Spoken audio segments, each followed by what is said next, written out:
Today we're serving ours as an open sandwich with cream and strawberries, and it's a real showstopper. A Genoise sponge is different to a sort of Victoria sponge.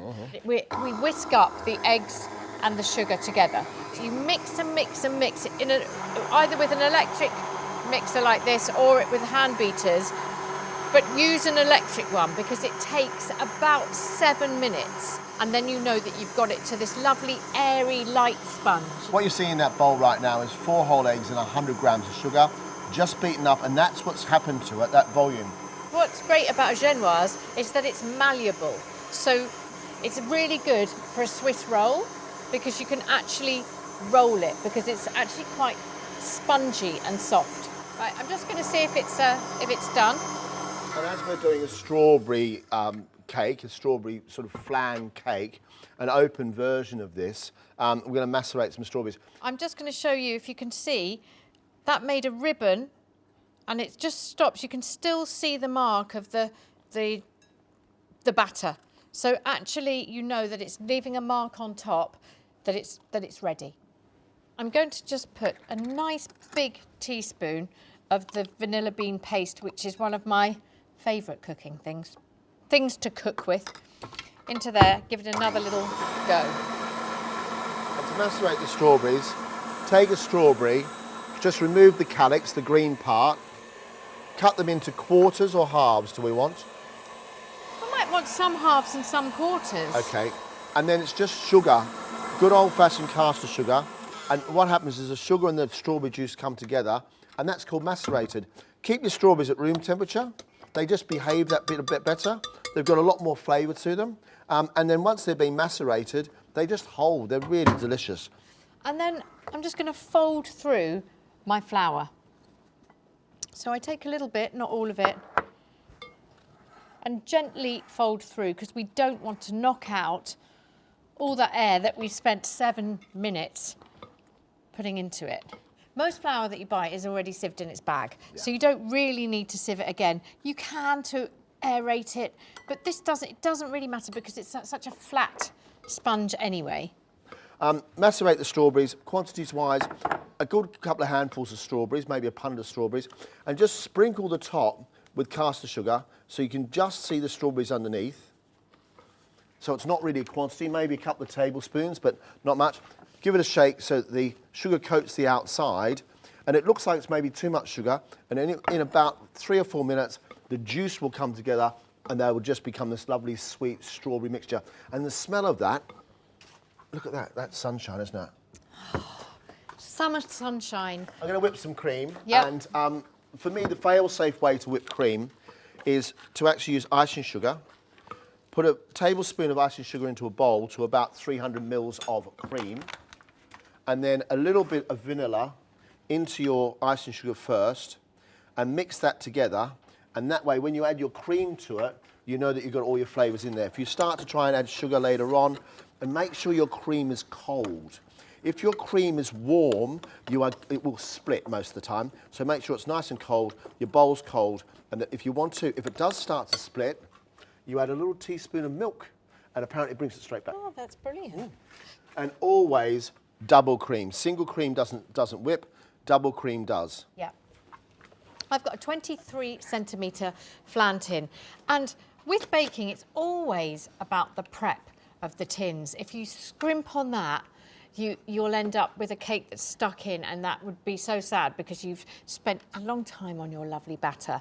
So grease your tin, you then just put some flour in your tin and then just scooch it around like that. So when you take it out, it will come out with ease. You've got a paper bottom in there as well, haven't you? I have, I've lined it as well.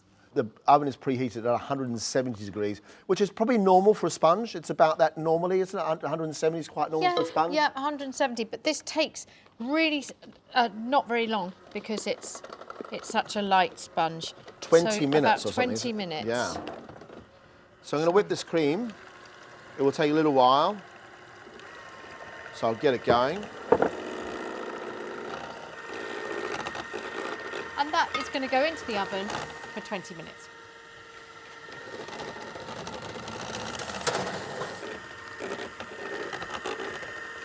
Here we have one we made earlier. great thing about this is that you just leave it to cool and then turn it upside down. And you have a perfectly flat surface to decorate. So you're whipping my cream for me, and these are macerating away. And then we're using one of my favourite cheats, which is tinned custard. And a way to keep tinned custard firm and solid is to put it in the fridge. I can never understand why the tins of custard were in the fridge. Couldn't you? Now I know why. I thought it was because you and Billy like it cold out of the tin. No. Oh. Oh, there you go. I should pay more attention. You probably should.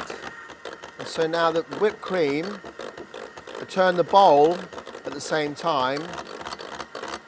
Get the stage where it becomes a very pretty pattern inside. I think they call it stiff peaks. Yeah, there you go. Right, today on our show, we are going to use a piping bag. It is one of those things that we know it's a special occasion. Mary Berry always says, you know it's a special occasion when the piping bag comes out. You can buy ones which are multi-use like this. Whenever you use a piping bag, you take a piping bag which is like this, as it is, hold it up like that, and then you fold it down over your hand. And so that when you do, you have almost like a glove puppet. Or you have it whereby you can move it but you're not going to get the cream over yourself. Give yourself a little bit of room, enough to put about half the cream in it, because as it goes in, we're going to push it further and further up to make sure that it's completely full.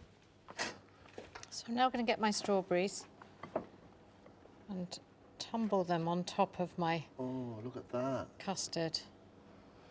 Take your piping bag, nice big blow, put it inside the piping bag, hold it with your hands and slide it off so that you don't end up with a mess anywhere. Inside, and do the same, and just keep on doing that until all your cream's used up. Now take your piping bag, unfold it, hold it up, give it a little bit of a swirl and a twist from the top. Yeah. That's for you. Thank you. And you probably want a plate or something to test it on, don't you? I do. I always think when you're making something pretty, it's really nice to test how you're going to pipe. Now I'm going to do a special little strawberry. Take a strawberry with a knife. Don't go all the way to the top. Do little slices in the strawberry. And then you push it down. And there we have a lovely fan. Look at that. Look how cool that is. Look. I love your little fan. With piping, what I tend to do is put it on a plate, and you can see that you can do that, or you can do a bigger swirl, or like a nice push up.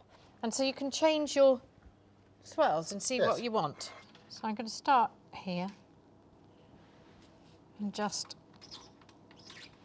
pipe our cream. And maybe let the custard just ooze down the side if it wants to. Absolutely, as it should, John. That's it. Let it fall where you want it to fall. Should we go into the centre? Yes. Let's do a nice big swirl in there. Looks absolutely fantastic.